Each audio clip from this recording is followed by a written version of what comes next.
You know that feeling, right? You're just chatting about needing, I don't know, a new bike, and boom, ads for that exact bike are suddenly all over your phone. Oh, yeah. We usually blame, the big tech giants for that. Right.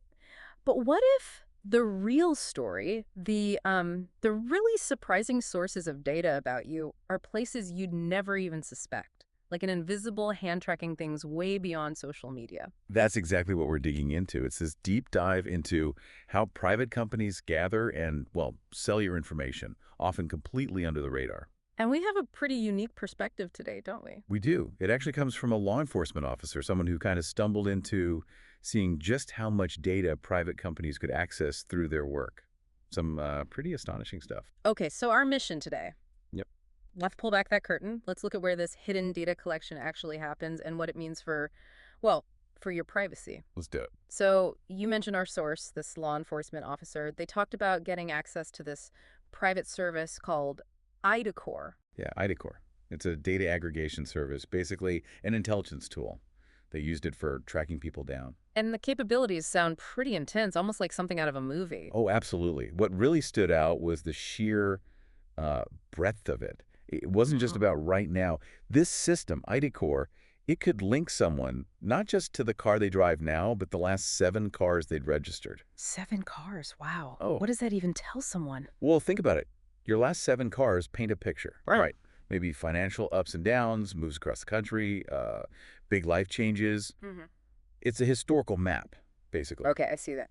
But it went deeper. It mapped out connections, parents, neighbors, landlords, Ex-partners? ex-partners, yeah. Anyone who'd ever shared an address with the person. Yeah. It's like a whole social web laid bare. That's quite a lot of detail. Yeah, And useful for what? Risk profiles. Finding people. exactly. Building profiles, locating people who are hard to find, maybe even guessing financial behavior based on who you know. And there was something else that really shocked the officer, right? Something about legal records. Yeah, that was the big one for them. This private company's system, IDCORP, it showed criminal charges, even pending court cases, past convictions. Wait, a private company had that? How? That was exactly their question. Their own official state DMV access wasn't even that detailed or easy to use.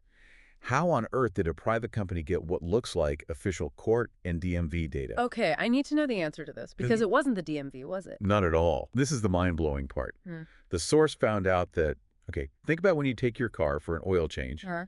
You give them the make, model, year right. Well, the shops collect that info, Okay. and then they sell it. They sell it to data brokers, Hmm. companies like the ones behind IDACORP who mash it all together. So Jiffy Lube. Okay. Places like that are selling my car details. Potentially, yes. Our source used the word floored. We all kind of get that Facebook or Instagram are using our data, but your local mechanic, your dry cleaner maybe, it implies this vast, almost invisible layer of data selling we just don't think about. That really changes the perspective. What about the legality? Is that even allowed? Selling data without asking me directly? Well, it's murky. A lot of it is buried in those long terms of service agreements nobody reads. Hmm. It's often called the Wild West of data brokering. Laws are trying to catch up, but it's fragmented. So while IDACORP builds these historical profiles, you mentioned another layer too, something more real time. Right. So beyond the data you sort of unknowingly give away, there's physical tracking. State setup systems, often called FLOC cameras. Ah, the license plate readers. I've heard of those. They're everywhere now. Exactly. Automated license plate readers, ALPRs, on poles, on police cars. They snap your plate, timestamp it, map your movements every time you drive past.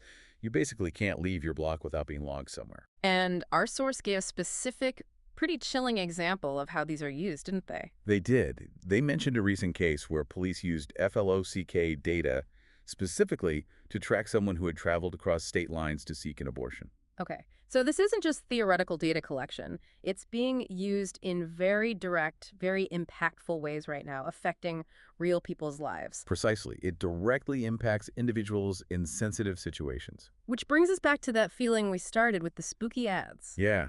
So when you wonder, how does my phone know I was thinking about that? Ah.